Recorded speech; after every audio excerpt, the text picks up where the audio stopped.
Tēnā koutou katoa tihei mauriu. Te mihi tuatahi ki te kingi Māori ko kingi tūheitia ki te rangi.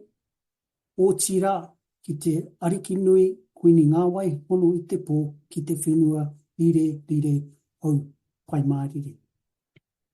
Kia tātou katoa i hui mai nei i roti tēnei kaupapa kei te mihi. Kei te mihi ngā rangatira ki tā wāhi, ki tēnā wāhi, ki tēnā wāhi, koe hui mai nei tēnei wā. E mihi ana te whare wānau o Waikato ki o koutou, e mihi ana te kingitanga ki a koutou, e mihi ana ngā maunga, ngā awa o Waikato i roto i tēnei kaupapa. Nō reira, tēnā koutou, kia ora tātou katoa. Ena reo, ena iwi, tēnā koutou, tēnā koutou, tēnā koutou katoa. Greetings and welcome. I'm Jim McLay, and I'm your Master of Ceremonies for this virtual conference, which through dialogue seeks to address issues relating to peace, stability and security in the Pacific region. This is the second such event. The first was held about 12 months ago, and it was founded on a partnership with King's College London, which had been initiated by a former British Cabinet Minister, Sir Oliver Letwin.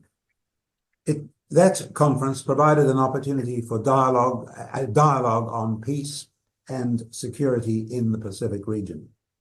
It addressed many issues that were of increasing concern within that region and was one of a series of virtual conferences held globally on a quarterly basis. A number of countries with interests in the region participated in the previous conference, and this is a follow-on from that virtual gathering. Again, this time, we seek to identify possible points of tension in the Pacific region. We ask what might trigger a deterioration in the region and how risks of that deterioration might be reduced. And we seek to identify the long-term features of a peaceful region. As with last year's virtual conference, in due course, the proceedings of this virtual conference will be posted online. We are thereby developing an online resource focused on security within the region. The participants are Ms. Sarah Lee, Acting Divisional Manager, Pacific Regional Division, Ministry of Foreign Affairs in Wellington; His Excellency Makoto Asawa, Ambassador to New Zealand from Japan; His Excellency Tom Udall, Ambassador to New Zealand from the United States of America; His Excellency Wang Xiaolong, Ambassador to New Zealand from the People's Republic of China; Juliana Lafaili, Acting High Commissioner for Samoa in New Zealand; Professor Robert Patman from the University of Otago; and Professor Alexander Gillespie from the University of Waikato. Each question will be addressed on a consistent basis. First, one of the two academics will pose one of four questions. I will then invite each country representative to respond and comment in turn. The order of speaking will be rotated so that each speaks in a different order from the previous intervention. I do ask that participants observe the time limits which have been agreed in fairness to all other participants. I will then conclude the discussion with some brief and hopefully relevant comments. Professor Alexander Gillespie of Waikato University will pose question 1, to be followed in order by the United States, Japan, New Zealand, China, Samoa. Professor Gillespie, what are the points of tension in the Pacific? Kia ora, good morning. First, thank you to all the participants, the speakers and the team that's helped pull this event together. It's a critical point in, I believe, history at the moment, and where we can find peace and cooperation in the Pacific is our foremost goal. To answer the question, or to pose the question, what are the points of tension in the Pacific? Many people would say it's about climate change. Others would suggest it's about security. And a further group might suggest it's about development. But to me, the biggest tensions that we face are miscommunication, mistakes, and mishaps. And so I believe the goal that we need to be focusing on most critically is that we can understand each other and that we can find points of cooperation around what sustainable development and peaceful competition looks like in this part of the world. Thank you, Professor Gillespie. I'll now call upon the United States, followed by Japan, New Zealand, Samoa, and China. Ambassador Yadao. Thank you so much. Tēnā koutou, tēnā koutou, tēnā koutou katoa. Ko Sangre de Cristo te Monga, ko Rio Grande te Awa, ko Tom Toku Ingoa. Thank you, Sir Jim McLay, and all the other participants, and it's great to be here with my diplomatic colleagues. The Pacific Island region faces daunting and mounting challenges. Most of all, the climate crisis is the region's top security concern, bringing rising seas, stronger and more frequent storms, warmer oceans, and severe imminent threats to people in the Pacific and the Pacific way of life. Illegal, unreported, and unregulated fishing is pervasive throughout the region, damaging the marine environment and depriving Pacific Islanders of livelihoods, food, and economic security. Health continues to be a challenge in the Pacific, as the COVID-19 pandemic demonstrated. A halted tourism, which is struggling to rebound, and vector-borne diseases and outbreaks continue to threaten the area, and many countries struggle with these chronic diseases. Meanwhile, as PIF's 2050 strategy for the Blue Pacific Continent states, heightened geopolitical competition impacts its member countries. Increasingly, those countries, the impacts are things like pressure and coercion, which risks undermining the peace, prosperity, and security of the region, and by extension, of the United States. In facing these challenges, the Pacific region remains an enduring foreign policy priority for the United States, including with congressional bipartisan support. The United States is a proud Pacific partner. We have deep and long-standing ties to the countries in the Pacific, who are not only our neighbors, but also our friends, and with whom we share many core values. The United States is committed to engage its Pacific neighbors to preserve an open, secure, and prosperous Pacific region free from coercion. Our countries share an enduring commitment to freedom, democracy, rule of law, human rights, and regional peace and stability in the Pacific. Thank you so much. Really appreciate being here. Thank you, Ambassador Yadao. Now I'll call on Ambassador Osawa. Thank you very much for inviting us to this very important events. So Professor Alexander Gillespie clearly mentioned three challenges. One is security, and second one is the climate change, and the third one is the development aspect. We think all the three aspects is very important challenges, but maybe I would like to firstly focus on the first aspect. On the second and third aspect, maybe I will make a comments for further questions, for the coming questions. So in the security issues in the Pacific region, the security environment is becoming increasingly severe due to changes in the global balance of power and other factors. In this context, values and principles such as freedom, democracy, rule of law, human rights, peaceful resolution of disputes are important.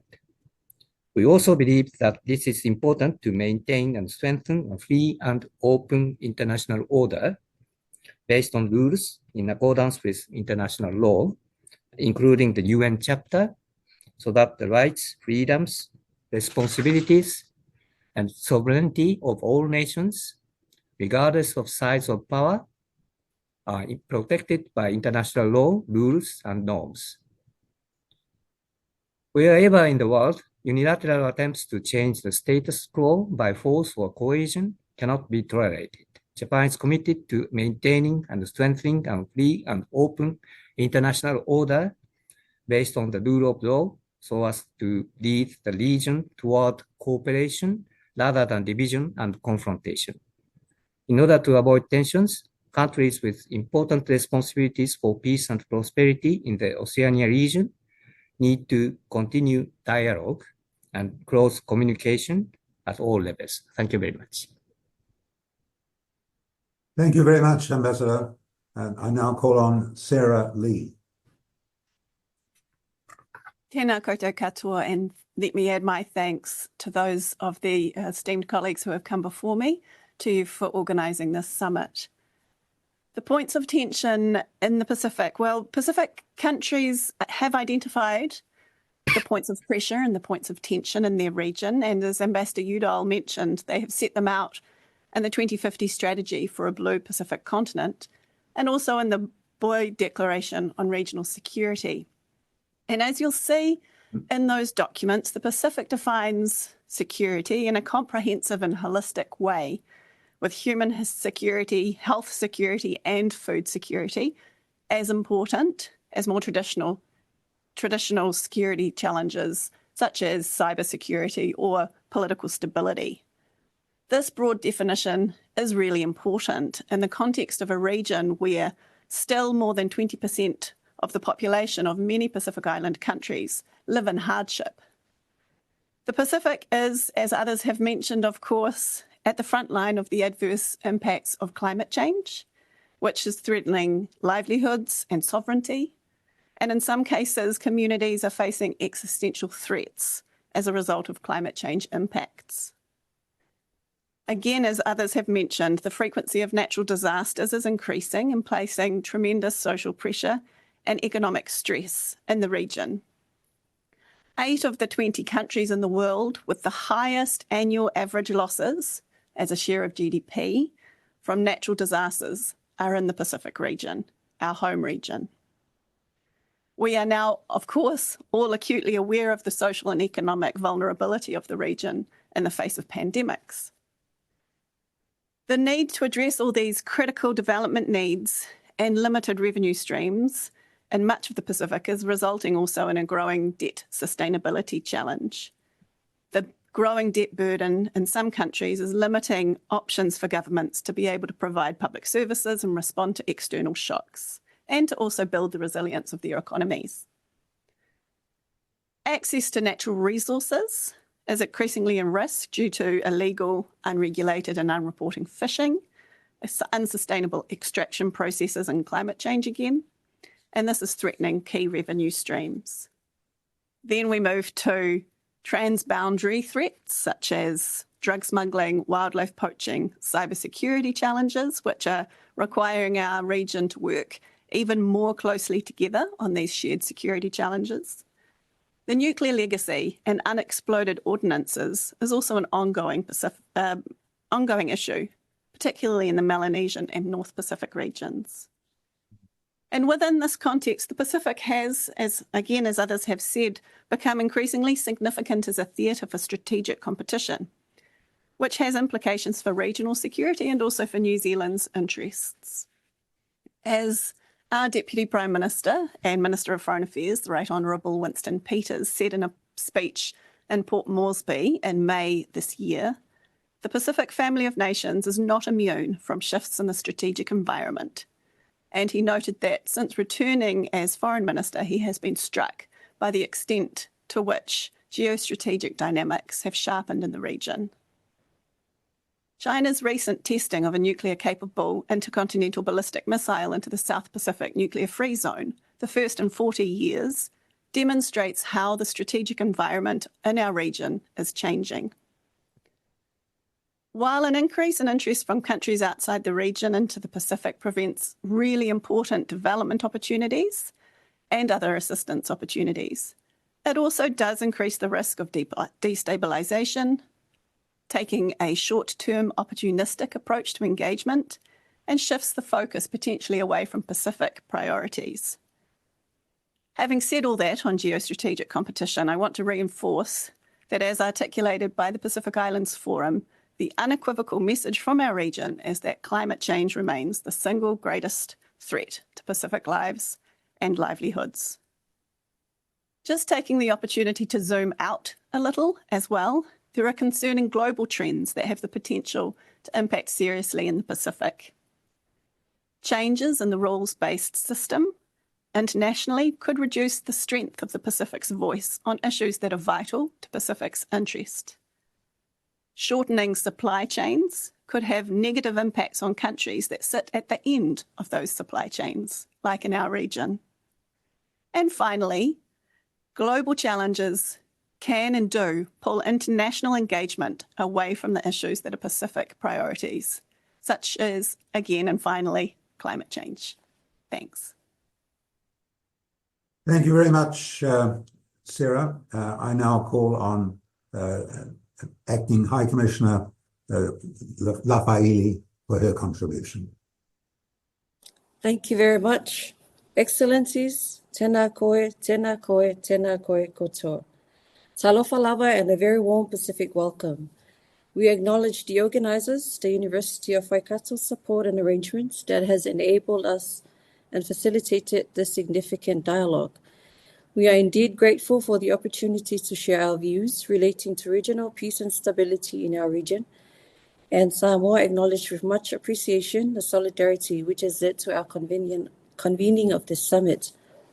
Excellencies, our dialogue is timely considering much has happened in the past few months and years, the endorsement by our leaders of the implementation plan for the Blue Pacific 2050 strategy and the reform of the regional architecture.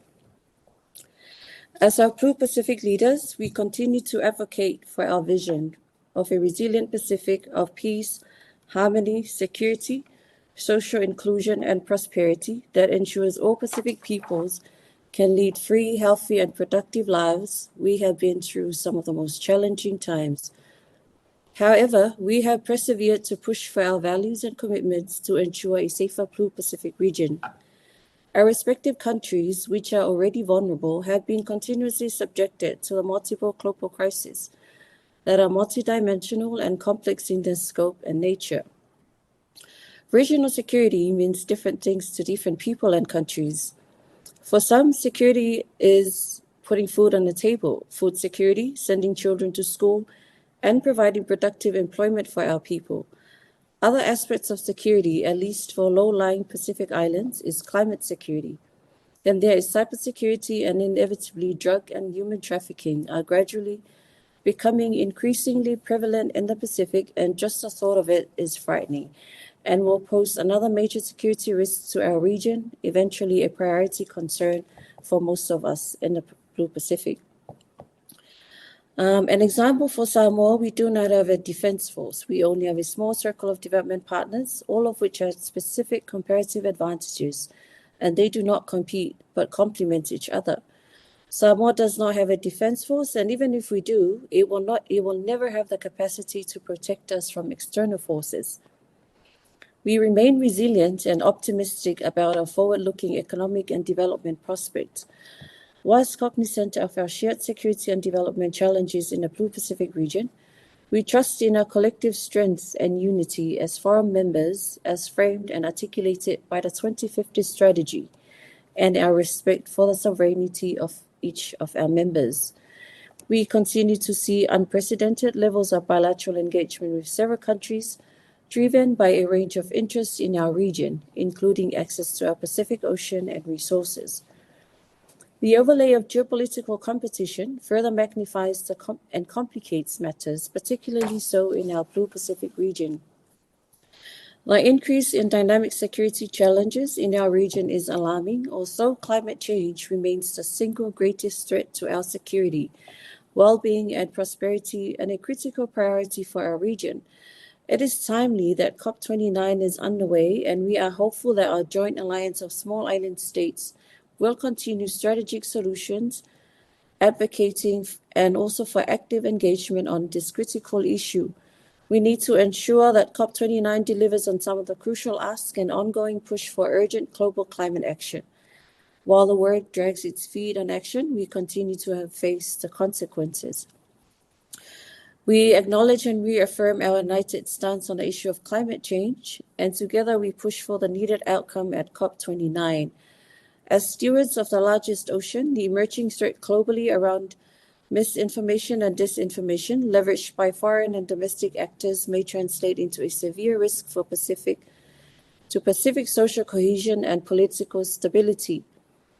We demand all countries, especially the big emitters, to make rapid, deep, and sustained reductions in emissions to keep the 1.5-degree goal alive. For us in the Pacific, we are not on track to meet this 1.5-degree goal. Much of our development efforts will continue to be reversed. And this is a window to secure a livable future for us is closing faster than for everyone else. Thank you very much. Thank you very much, Acting High Commissioner. And finally, on this question number 1, Ambassador Wang Xiaolong. Thank you, Sir Jim and Professor Gillespie for inviting me. I have a confession to make. I only had time to look at the questions over the weekend, and I'm not sure that, having reviewed these, I'm not sure that these are the best or even the right questions to ask in relation to the Pacific. For one, to the uninitiated, the questions listed give the wrong impression that we in the Pacific are seeing a significant spike in tensions or even on the brink of serious confrontation or conflict, which is not true. Not only does it not reflect the realities in the region, but more dangerously, it may feed into a rising narrative of divisiveness, confrontation, conflict, or even war, which once entrenched may be self-fulfilling. Second, the list does not reflect fully the priorities of the Pacific Island countries themselves, as encapsulated in the 2050 strategy for the Blue Continent. For these countries, the greatest threat or challenge is consistently and clearly climate change, and the focus of their efforts is addressing climate change, reducing poverty, and achieving sustainable development. And third, I'm a little bit disappointed that there is not enough representation of Pacific Island countries in our discussion. We should have engaged more of them and listened to them on what their views, aspirations, and priorities are. That would help to make our conversation more sensible and more useful. And for the current participants, we could as well use the time more productively talking about how we can work together to support the PICs or the Pacific Island countries in meeting their priorities, including through a successful COP29, which is currently underway. Thank you. Thank you very much, Ambassador, and particularly for the caution that you have expressed. I now move to question number 2, and I pose this question initially to Professor Robert Patman. What could trigger a deterioration of the situation in the region? Tēnā koutou katoa. Greetings to everyone. I'm delighted to have the opportunity to introduce this question, and a big thank you to Professor Al Gillespie and Sir Jim McLay for facilitating my participation. This question, I'm just reflecting on the comments by the Chinese ambassador. Even if we don't accept there is a situation of great tension in the Pacific at the moment, there are a number of factors. When we're trying to identify triggering factors, it's quite useful to distinguish between specific triggering factors and what I call contextual factors. Specific triggering factors might be, for example, several that have already been mentioned, continuing effects of climate change.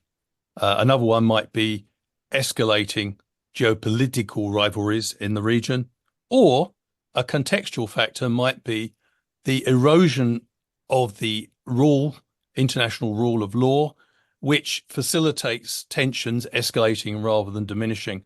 So having said that, I'd be very interested in the comments of the panel on what might trigger a deterioration of the situation in the Pacific region. Thank you. Thank you very much, Professor Patman. I now call on Acting High Commissioner Lafaeli to be followed by China, the United States, Japan, and New Zealand. High Commissioner. Thank you very much. Yes.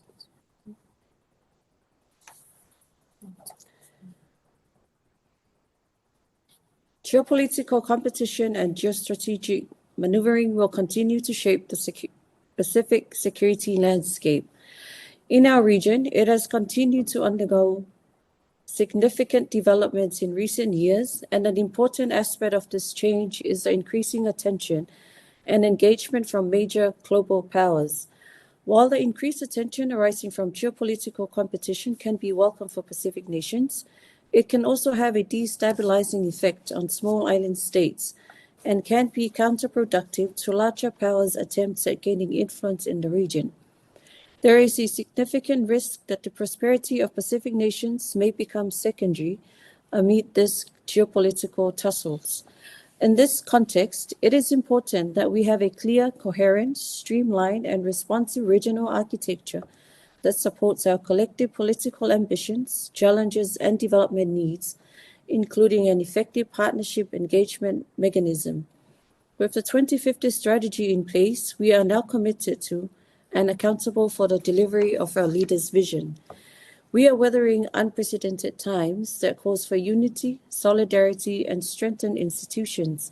As we continue advocacy for peace, security, and harmony in the region, we in the Blue Pacific, at international and regional dialogues, are convinced that united we are stronger together, not only to address our common challenges, but to realize our economic potential and make an impact on the international agenda.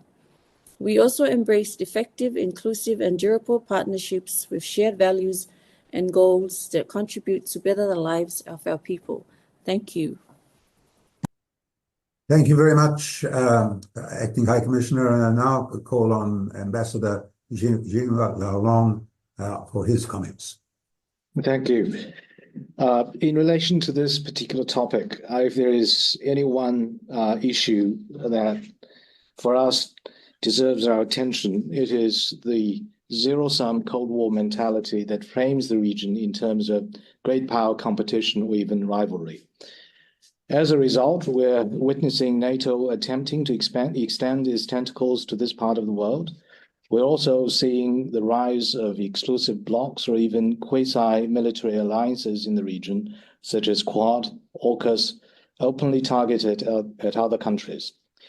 In many ways, the region is already heavily militarized, with a widening network of military bases and increasing troop presence from outside the region. As far as China is concerned, apart from military attachés as part of our diplomatic missions, China does not keep a single military base, nor do we deploy a single soldier in the region. So if you want to scope for tension points or triggers for increased tension in the Pacific, you know where to look.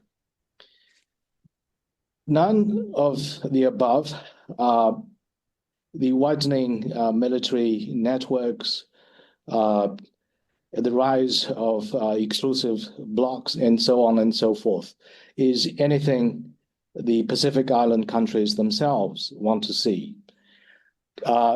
Because as ambassador to New Zealand, I'm also doubling as ambassador to the Cook Islands and Niue. I've had some recent conversations with the prime ministers of both island countries, and they've reaffirmed to me very clearly, as we've heard from other Pacific Island leaders, these countries do not want the South Pacific to become a theater for great power competition or even confrontation and conflicts. They don't want to take sides, and they don't want other countries' agenda or will to be imposed on them. They don't want other people's words to be put into their mouth. And they want their priorities to be respected and their partners to put money where their mouth is.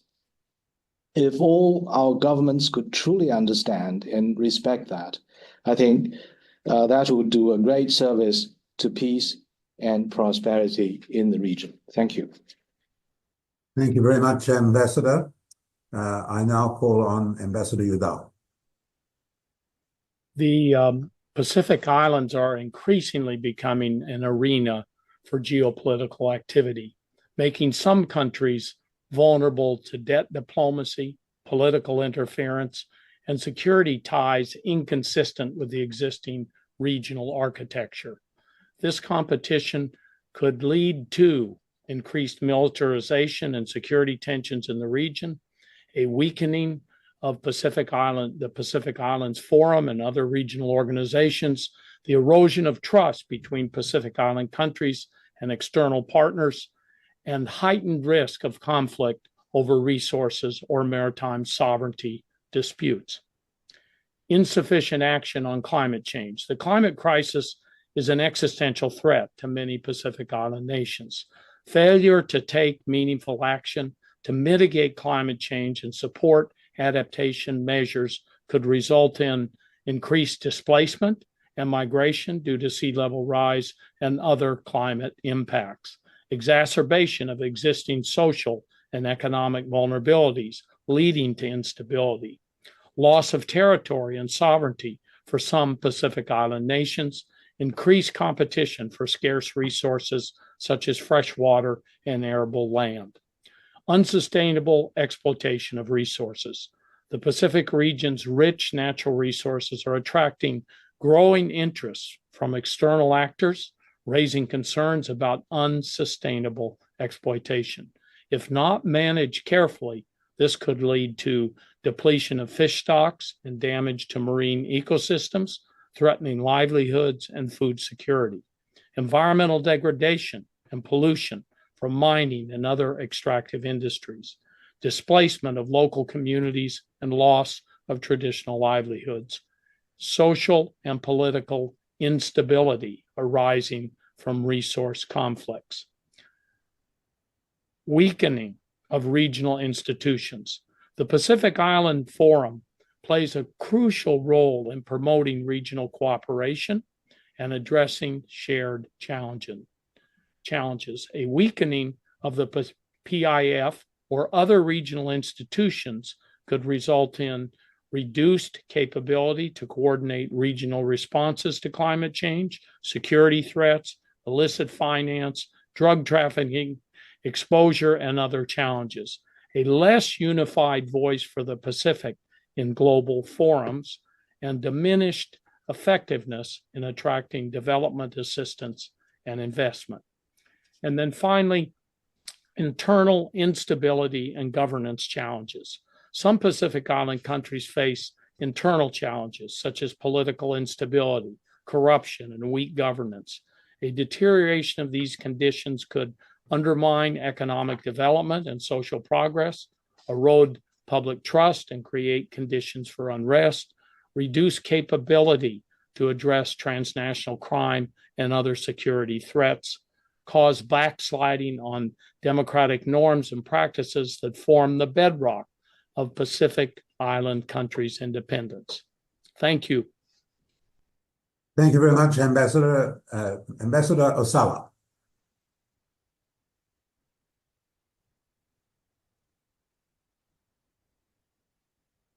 As previous speaker clearly mentioned, so the Pacific Island countries do not want to be involved in the international tensions. At the same time, we are worried of attempts of in the world to unilaterally change the status quo through force or coercion, expansion of military power in a manner that lacks transparency, and increased military activity. So in addition, moves that foster division in the international community could trigger a worsening of the situation. The development and testing of nuclear weapons is a serious threat. Japan will lead realistic and practical efforts to realize a world without nuclear weapons. Japan has hosted the Pacific Islands Leaders Meeting, or PALM, since 1997. And at the PALM 10 in July of this year, Japan leaders of Pacific Island countries agreed to work together to maintain and strengthen a free and open international order based on the rule of law on the basis of shared values and principles. In the Palm 10 Leaders Declaration, Japan and the leaders of Pacific Island countries expressed strong opposition to any attempts to unilaterally change the status quo through the threat or use of the force or intimidation. The issue of climate change is also very important as a potential impediment to regional stability. It is an urgent issue for Japan and Pacific Islands, which share the recognition of the single greatest existential threat to the peoples of the Pacific region. We mentioned also in the Palm 10 Declaration, but maybe we will mention at the following questions. Thank you. Thank you very much, Ambassador. And finally, on this question, Sarah Lee. Thank you. As we have all, I think, mentioned, the Pacific faces a multitude of security threats and all of the definitions that we have talked through. And that is in a context where capacity is constrained and when there are lots of competing challenges to resolve. Consecutive New Zealand governments have therefore prioritised our engagement as a region and with Pacific partners bilaterally to work alongside them to come up with solutions together to the shared challenges that we face. So coming at the end, I guess, of this cluster of responses to this particular question, I wanted to focus simply on one issue, which is regional cooperation. An ongoing risk to Pacific cooperation is fractured regional unity due to a range of different things. Some of those can be domestic or sub-regional distractions or disturbances. The Pacific Islands Forum is so important. It allows us to come together in our own unique Pacific way, to have a true dialogue, a talanoa, and it allows us to be able to, in an era of increasingly complex global challenges, to come together and caucus in a way that has never been as important. If we want to face the global challenges that Professor Patman outlined in his introduction to this question, we need to make sure that our regional voice is heard loud and clear. As a region, our voice is more effective and heard more loudly and clearly when we speak as a region. Further escalation of strategic competition in the Pacific could also destabilise the current institutions and the arrangements that underpin our region's security. So we need to work really hard to maintain the value and the impact that working together as the Pacific Islands Forum brings us all. Thank you. Thank you very much. I now move to question number 3, and I pose to Professor Gillespie the question, what immediate steps can be taken to reduce risk? And then I will invite comments in accordance with the rotation from the various participants. Professor Gillespie. Thank you, Sir Jim. The question of what immediate steps can be taken to reduce risk is obviously dependent on whether you focus on security or development or climate. But to my mind, we need 2 principles that go above all of these concerns. The first one is a clear commitment by all participants in the region that they are driven to reduce tension and minimize risk. The second one is an agreement that we adopt goals that reflect the needs, direction, and voice of the Pacific Island countries, and that they are at the forefront of these deliberations going forward. Thank you very much, Professor Gillespie, and I now invite Ambassador Zhao. Thank you, Sir Jim. Let me, with your indulgence, speak to China's approach in the South Pacific in relation to questions both 3 and 4 together, as both of them relate to the possible actions we can take, either individually or collectively. We have a long-standing relationship with Pacific Island countries. Together, we have agreed to establish a comprehensive strategic partnership of mutual respect and common prosperity. The basis of the partnership is mutual respect. respect for the Pacific Island countries' sovereignty and independence, respect for their will, respect for their culture and traditions, and respect for their commitment to unity for collective strength. The aim of this partnership is, as fellow developing countries, to achieve common prosperity. That's why we have focused over the years on development cooperation with a view to helping Pacific Island partners to deal with the challenges from climate change, poverty, and the longer needs of sustainable development. Again, the aim is to help these countries to achieve common prosperity rather than to peddle influence or compete against anyone. Unlike some others, historically, we don't have colonial ambitions or traditions, and we have an actual track record to prove that. Going forward, we have no interest in so-called strategic competition with any country in any region of the world, including the South Pacific. The support and assistance we extend to other countries, including the Pacific Island countries, responds to the needs and requests of the receiving countries themselves, rather than serving our own agenda. One area we focus our efforts on is climate change. Again, the number one priority for the Pacific Island countries. Domestically, we lead the world in progressing towards fulfilling our commitment on greenhouse gas reductions, hitting some major targets ahead of schedule. A few examples. China is already the biggest producer of new and renewable energy, which already accounts for over 40% of its installed capacity for power generation. China is the biggest producer and biggest market for EVs, accounting for over 50% globally on both accounts. The market penetration of EVs on the Chinese automobiles market stands already at over 35%.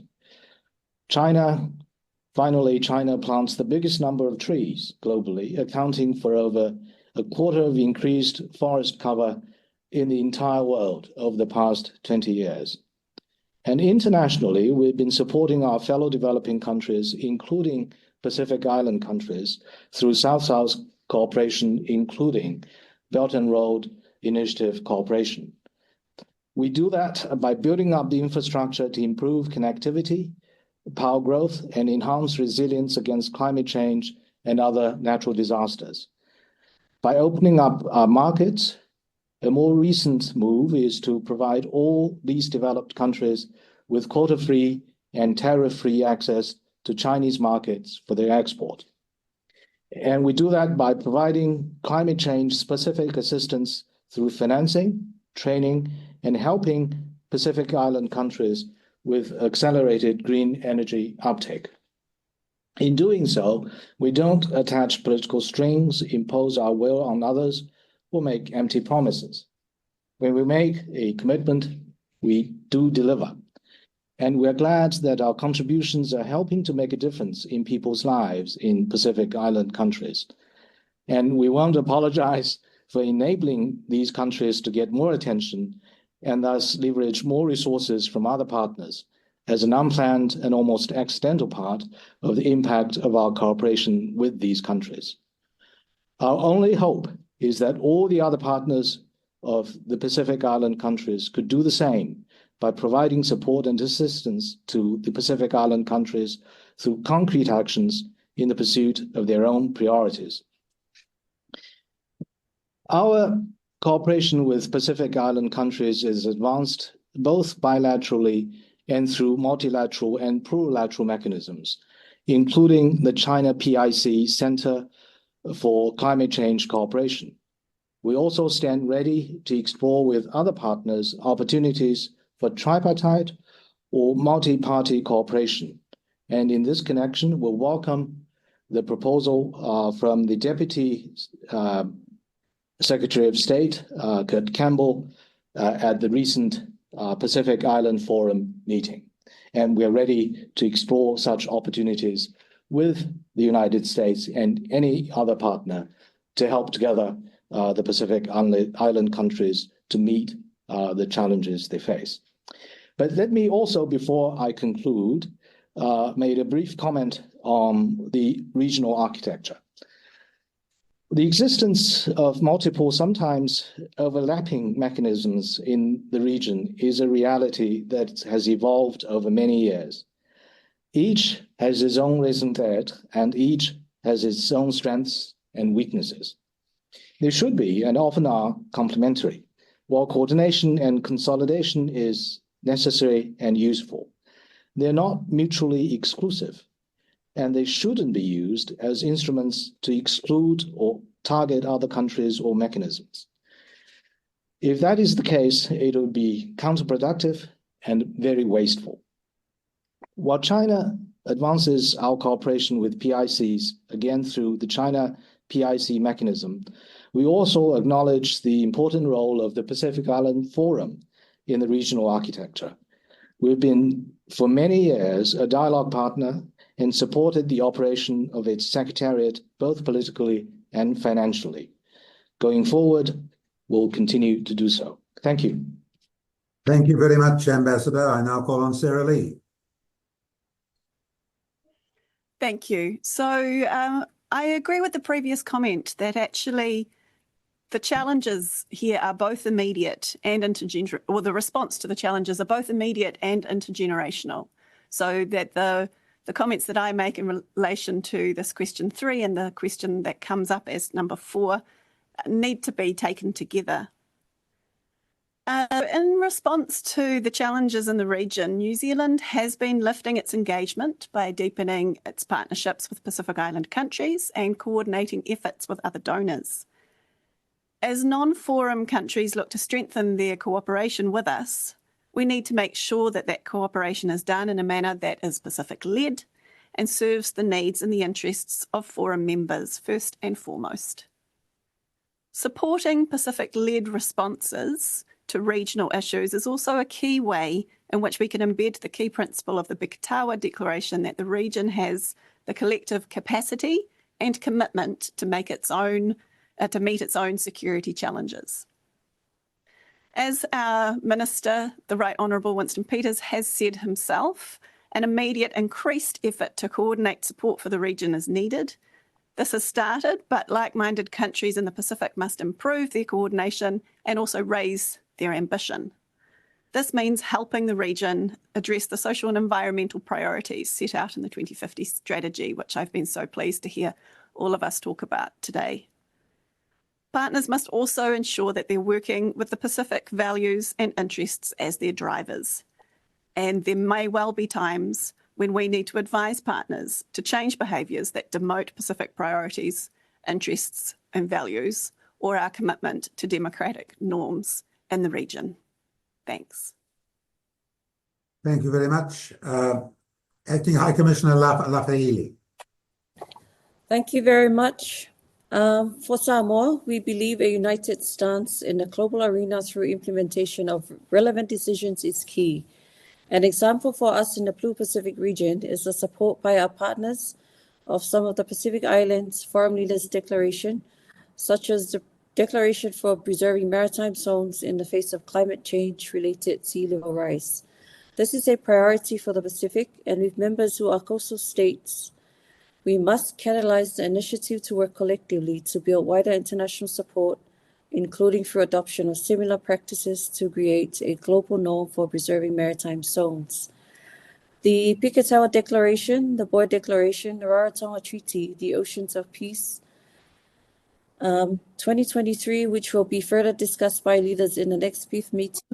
And most importantly, in APIA is a declaration agreed at the Commonwealth Heads of Government meeting, that it paves the way forward for robust, ambitious, innovative, and transformative action for a Commonwealth of shared ocean prosperity, resilience, and sustainability. This builds on national and collective efforts to protect the ocean and use it sustainably. The significance of the APIA Declaration, to which 56 members of the Commonwealth were called on to support, and to which our PM alluded to, and I quote, "The APIA Commonwealth Ocean Declaration for one resilient common future must be a line in the sand from which the world collectively transforms ocean exploitation into protection and sustainable stewardship." and we look forward to moving from words to action. Another key aspect, as mentioned earlier, is the need to deepen and strengthen partnership. Securing strategic partnerships is vital for a resilient region. We hold great potential in championing our own development pathways through strengthening existing partnerships and pursuing new ones.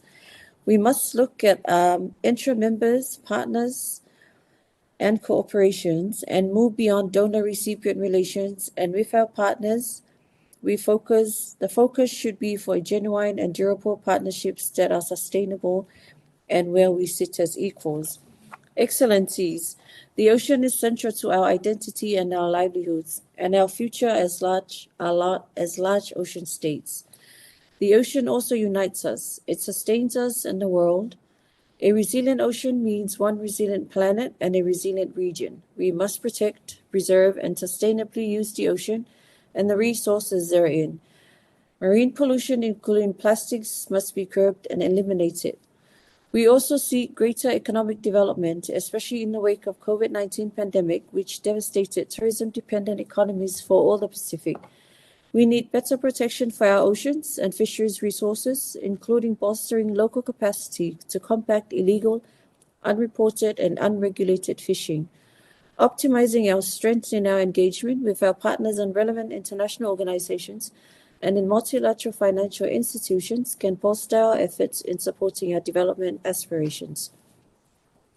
Our access to concessional finance is a necessity if we are to achieve our rebuilding efforts. The choice between rebuilding our economies and servicing our debts is an immediate and urgent dilemma. No country can pursue their sustainable development goals and be expected to also pay for their debts. The Multidimensional Vulnerability Index provides a window to access concessional financing and must be supported. Excellencies, we are convinced that we are stronger together. We must seize this opportunity to define and build a resilient and sustainable future for our peoples and places. The Pacific can make a huge difference, but the Blue Pacific, with the help of our partners, can be transformational. Thank you.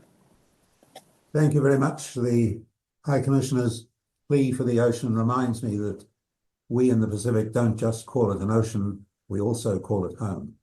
I call on Ambassador Udall. Thank you so much. And to address the immediate steps that can be taken to reduce the risk, to address the risk in the region, the United States has implemented several initiatives in close coordination with Pacific Island countries and our partners in the region, including number one, Pacific Partnership Strategy. The United States prioritized engagement in the Pacific region through its first ever Pacific Partnership Strategy launched in September 2022. This strategy outlined four key ongoing objectives: strengthening the U.S. Pacific Islands partnership, fostering a united Pacific Islands region connected with the world, promoting a resilient Pacific Islands region prepared for the climate crisis and other 21st century challenges, and empowering Pacific Islanders and their economic prosperity. Number two, partners in the Blue Pacific. The United States also joined with Australia, Canada, Japan, New Zealand, and the United Kingdom to launch the Partners in the Blue Pacific Initiative, a strategic coordination mechanism aimed at supporting a prosperous, secure, resilient, free, and open Pacific region. Canada, Germany, and the Republic of Korea have since joined this initiative. And then number three, enhance diplomatic representation. The United States expanded its diplomatic presence in the Pacific, increasing its representation in Samoa, the Cook Islands, and Niue, and opening new embassies in Solomon Islands, Tonga, and Vanuatu. This increased diplomatic engagement aims to strengthen ties with Pacific Island countries and better address regional challenges. The United States will maintain its global leadership in combating the climate crisis while partnering with the Pacific Islands in adapting to and managing the impacts of climate change on lives, health, and livelihoods. At the 53rd Pacific Island Forum Leaders Meeting in August 2024, the United States announced a contribution of an additional $20 million in funding for the Pacific Resilience Facility. Thank you. Thank you very much, Ambassador. And finally, on this question, Ambassador Osawa. Thank you very much. So to reduce the risks, it is essential that each country with responsibility for the region oppose attempts to which unilaterally change the status quo through force or coercion and work together to maintain and strengthen a free and open international order based on the rule of law. For these purposes, it is essential to continue dialogue and close communication, and as the previous speakers commonly stressed, cooperation in the Pacific region. As expressed in Palm 10, Japan, for its part, will strongly support the regional unity and cooperate in realizing the vision for the future as outlined in the PIF's 2050 strategy. We will also work together to address the issue of climate change, which is the single greatest threat to the survival of Pacific Island countries. At Palm 10, Japan announced a new initiative, the Pacific Climate Resilience Initiative, and all Japan effort that mobilizes all of Japan's technology, know-how, and financial resources. Japan will provide assistance to island countries with a focus on 3 points. 1 is strengthening disaster prevention capacity. 2, promoting decarbonization. And 3, supporting island countries' open efforts. Japan will continue to make any efforts to help Pacific Island countries. Thank you very much.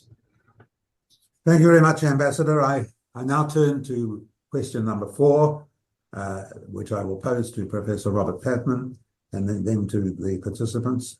What does a long-term, peaceful and sustainable cooperation for the Pacific look like? Professor Patman. Thank you, Sir Jim. This is a demanding question. During the Cold War period, the search for stability and order was often prioritized over the pursuit of justice. But we now live in the post-Cold War era, at least 3 decades into it, plus, and increasingly we live in an interconnected world. And it seems to me that we had to achieve sustainable peace in the Pacific region.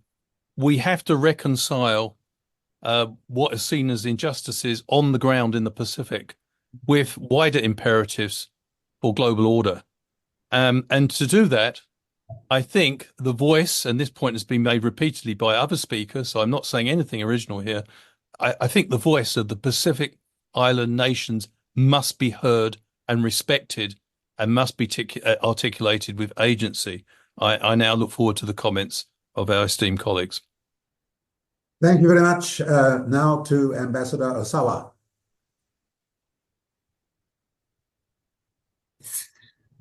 So in the midst of the increasingly complex environment surrounding the region, Japan strongly supports the 2050 strategy of the PIF, which embodies the unity of the region and hopes to take its relationship with the Pacific Island countries to a higher level and move forward together toward the future. So maybe the supporting the effort of the PIF countries is very important, essential one. Japan will also strengthen the PALM process through genuine partnership, greater cooperation, and a spirit of transparency and accountability. So Pacific Island countries face such challenges as small and dispersed, far from international markets, and vulnerable to environmental changes such as natural disasters and climate change. Taking into account the unique challenges of Pacific Island countries, Japan will implement development cooperation and more than 6,500 personnel exchanges and human resource development in the 3 years until the next PALM 11, in line with the joint action plan adopted at PALM 10. Japan supports regional efforts to ensure a coordinated response to security challenges in the region and intends to contribute to regional peace and stability by strengthening close cooperative relations with Pacific Island countries. Thank you very much. Thank you, Ambassador. Now I call on Acting High Commissioner Lafaili.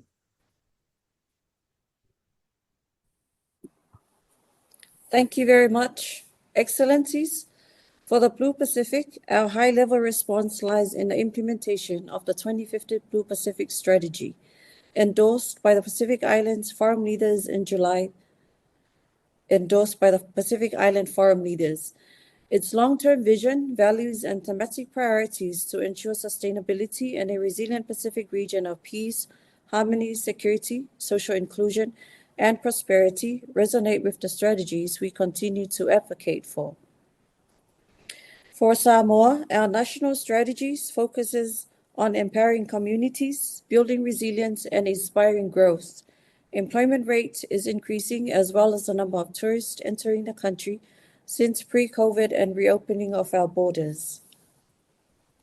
On foreign policy, Samoa has continued to strengthen its bilateral ties and remains an active player in different regional and international fora to pursue our national goals and priorities, as well as help respond to the growing global challenges and meeting our international obligations.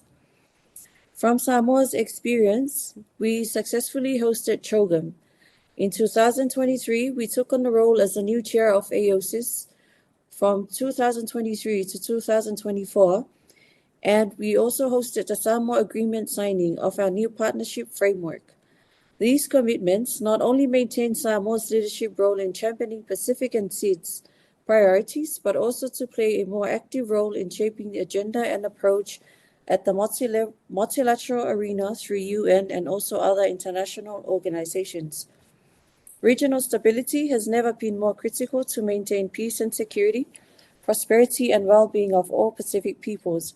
Perhaps we ought to remind ourselves again of the potential available to us under the Blue Pacific identity and our commitment to democracy, human rights, and the rule of law. We have a powerful voice that we can take beyond our immediate region and to engage proactively in every opportunity that comes our way. The 2050 strategy provides for the basis of strategic partnerships and meaningful engagement to cater for shared resources. We are indeed committed to deeper regionalism and to multilateralism, and we urge us all and our partners to recommit to our regional institutions. Samoa further stressed the importance of the rules-based international order founded on the UN Charter and adherence to relevant international law and respect for legal and diplomatic processes. As a small Pacific Island state, we recognize that the well-being of our Blue Pacific is underpinned by an expanded concept of security, inclusive of human security, environment, and resources security, addressing transnational crimes, including cybersecurity and the need to build resilience to national disasters. We further stress the importance of the rules-based international order founded on the UN Charter and adherence to these international law and the peaceful resolution of international disputes. And at the same time, we respect and assert the sovereign rights of every member country to conduct its national affairs free of external influence and coercion. We thank you. Thank you very much indeed, High Commissioner. Ambassador Udall. Thank you. The United States envisions a resilient, secure, and prosperous Pacific region where all Pacific peoples can thrive. We are committed to supporting a Pacific-led vision for the region that prioritizes partnership and respect. As outlined in our Pacific Partnership Strategy, we have 4 long-term goals for the Pacific-led vision.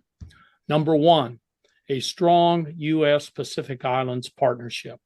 This includes fulfilling existing commitments, such as the compacts of free association, and expanding diplomatic engagement by opening new embassies and increasing staffing in the region. Number two, a unified Pacific Islands region connected with the world. This involves strengthening regional institutions like the Pacific Islands Forum and coordinating closely with allies and partners like Australia, Japan, New Zealand, and members of the partners in the Blue Pacific Initiative.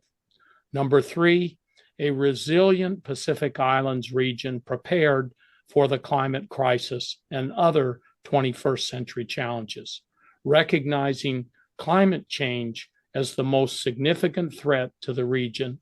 The U.S. aims to help Pacific Island countries build resilience and adapt to climate impacts, promote sustainable development, and advocate for stronger global action on climate change. And then number four, and finally, empowered and prosperous Pacific Islanders.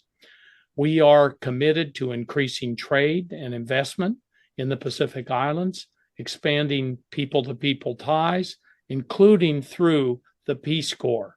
And the United States seeks to align with the Pacific Islands Forum and the 2050 strategy for the Blue Pacific continent for work emphasizing regional solidarity, self-determination, and sustainable development guided by Pacific values and priorities. The history, prosperity, and the future of the Pacific Islands and the United States are inextricably linked. Thank you. Thank you, Ambassador. And now, Ambassador Zhao Long. Thank you. As I indicated, I've largely exhausted what I have to say on this part of the discussion when I commented under question 3. But I have only one point to emphasize. That is the same point I made at the outset of our discussions. Hopefully, if there's another encore or a sequel to this exercise next year, hopefully we could invite more representation from the Pacific Island countries, because at the end of the day, it's about them, it's about their needs, their aspirations, and their approach. And I'll leave that with the organizers to ponder maybe after the meeting. But otherwise, I'd like to thank the organizers for putting this together. Very useful discussions. Thank you very much. Sarah Lee. Thank you. So as we've all spoken of this morning, Pacific leaders have clearly articulated their vision for the region, and it's incumbent on officials like me to identify ways to bring to life that vision through enhanced regional cooperation, deepened bilateral partnerships, and a genuinely all-of-government focus on working alongside Pacific partners on Pacific priorities.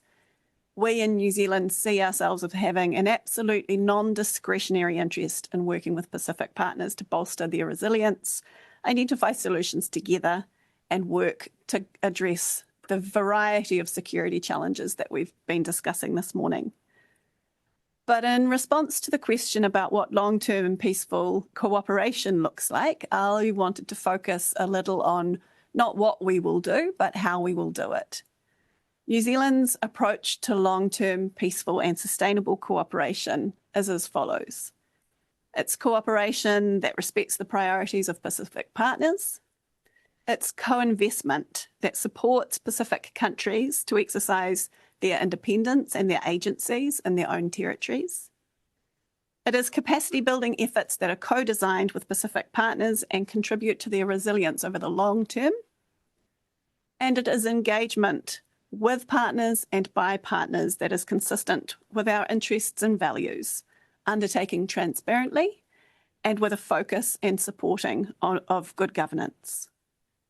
With those words, I wanted to take the opportunity as the last speaker to thank Sir Jim, Professors Gillespie and Patman, and your colleagues behind the scenes for bringing us here today to participate in this important dialogue. I'd also like to thank Their Excellencies, the ambassadors, as they appear on my screen, from China, the United States and Japan, and Acting High Commissioner from Samoa. for being with us and sharing your insights. And I want to wish you all a good day. Thank you very much. We've come to a point in our discussions where I was originally to have summed up some of the major points and encapsulated some of the major points that had arisen over the past hour or so. However, it seems to me that we have, first of all, we have a small amount of time available to us, which we should use constructively. But secondly, it's important to acknowledge that we have thus far focused on an agenda which inevitably the organisers had to assemble and invite, on which we invited comment. But it's equally important that we hear from the individual countries on any issue relating to the Pacific that they consider to be important. So, subject to a few comments I will make in a moment, I'm going to ask each of the participants whether there is anything further they will want to say, and I will take a few minutes to talk about the issues that have been highlighted from my perspective, and thus give you some opportunity, if you want, to consider what additional comments you might like to make. What the advantage of this sort of gathering, electronic or virtual gathering, is that it identifies shared concerns and shared challenges. And that has certainly been the case with this discussion. You have listed a whole range of issues, of which climate change is easily the most mentioned and the most important. And it's perhaps significant that we are having this discussion as the COP29 meets in Baku, Azerbaijan, to discuss further progress on addressing climate change. Other issues of considerable importance include IRR fishing, health, the singular importance of freedom, democracy, rule of law, and a rules-based society, and the need for coordinated development focused on identifiable outcomes. Those are the issues that certainly were highlighted from my point of view. But above all, you were speaking of the need for regional cooperation, for us to speak as a region, and for there to be an identified voice of the Pacific Island countries, a powerful voice, to use Ambassador the Samoan example.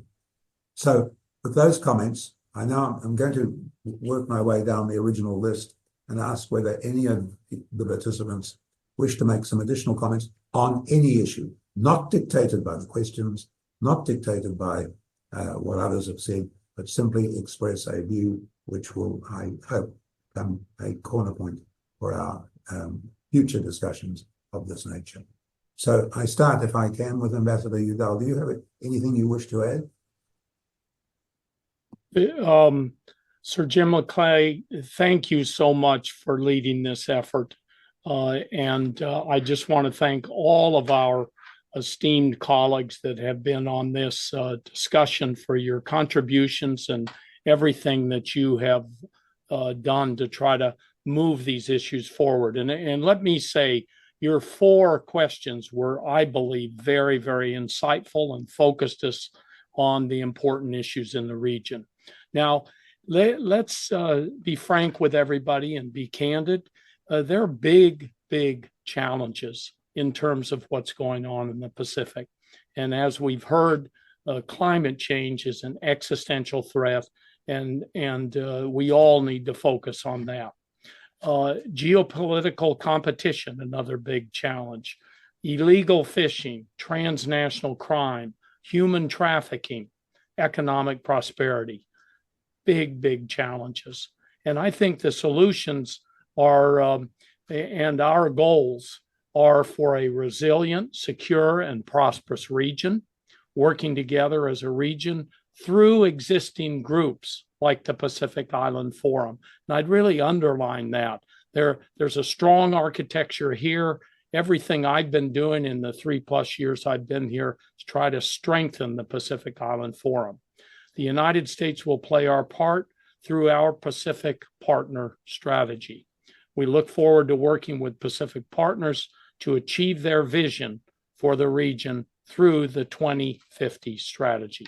Once again, thank you so much. Thank you for focusing our attention, and we really look forward to working with everyone around the table. Thank you very much, Ambassador, and for your contributions, both the most recent and equally important, those which were responded to the various questions. Ambassador Osawa. Thank you very much.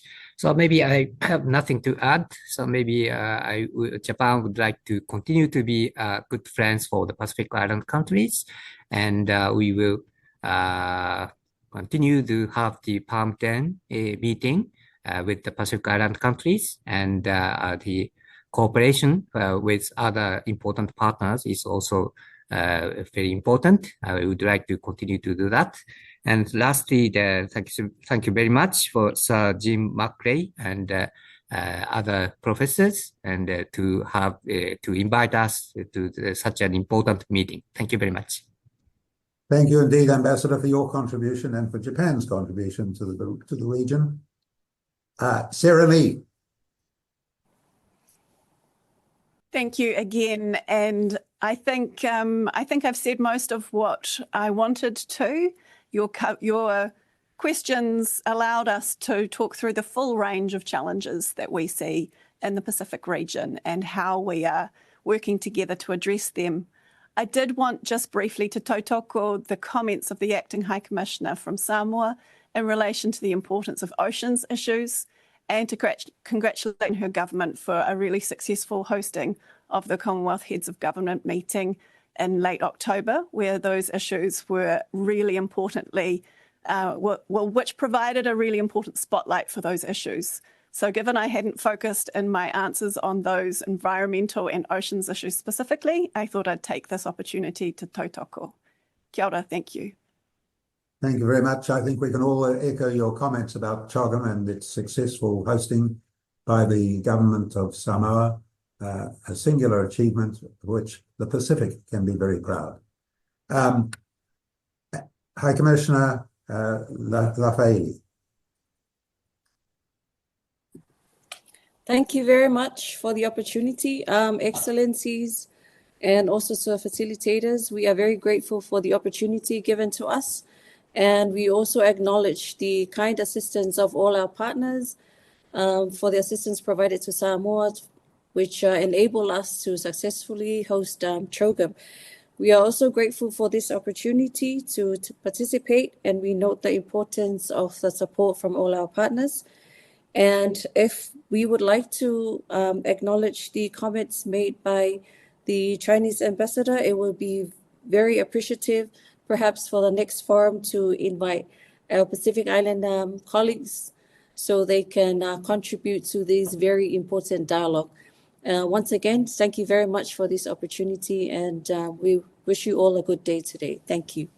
Thank you very much. I'll call on Ambassador Xiaolong in a moment, but I should caution Professors Patman and Gillespie that I will ask them for some brief comments in a moment. Ambassador Xiaolong. Thank you, Sir Jim, for letting me have the last word, at least among the diplomatic colleagues. And listening to the discussion today, if there is any one word that we can take away or take home, I think it must be cooperation. Cooperation within the region, cooperation with the extra-regional partners, and cooperation and coordination among the extra-coordination partners, both at the regional level, bilateral level, and sometimes at the global level as well. And cooperation that should be based on respect, that should focus on implementation and delivery of results, so that we could help the Pacific Island countries to achieve their goals for peace and prosperity for themselves and for the broader region as well as the broader world. Thank you. Thank you very much. Professor Patman. Yes, I'm just sort of reflecting on Chinese ambassador's comments, and I agree. I think we're living through an international transition in which we have problems which do not respect borders, such as climate change, which is a real challenge for the Pacific Islands region, as amongst many other places in the world. And at the same time, we have reinvigorated geopolitical competition. And what I take out of our discussions today is that we must not lose sight of the fact, not just in the Pacific, but in the rest of the world, we are challenged by problems which may be described as transboundary issues. They cannot be solved unilaterally by any great powers in the world. I'm talking about climate change, global pandemics, problems like transnational terrorism, and also problems of an extended global economy. And so we must not lose sight of the utter need, the real need for international cooperation. This is not a wishy-washy response. It's self-interest. We cannot solve these problems unless we cooperate. And in that sense, the 21st century is different. And we need to be mindful of the dangers, but also be alive to the opportunities that it presents. Thank you. Thank you very much, Professor Batman. Professor Gillespie. Thank you, Sir Jim. The purpose of this gathering, like the one last year, was so that we could all start communicating directly with each other. Often I found in my experience that countries talk past each other, and what the goal here was that we could share our understanding, what we consider to be concerns, and also what we can think to be solutions. I see a long and difficult road ahead, but fundamentally at the moment I'm optimistic because the amount of goodwill I see with the participants and a shared vision. Now we just have to build that pathway to what cooperation looks like. But from here, I see a good future. Cooperation which will deliver outcomes.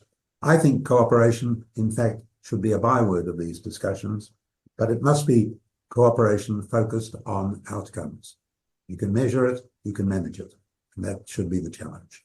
Thank you all for your participation. I've enjoyed my limited role, and trust that we will have similar cooperation in the future. Thank you very much indeed. Kia tātou katoa, te ata whai o tō tātou eriki a ihu kuraiti, me te aroha o te atua, me te whiwhinga tahitanga, ki te wairua tapu, ake, ake, ake, āmeni.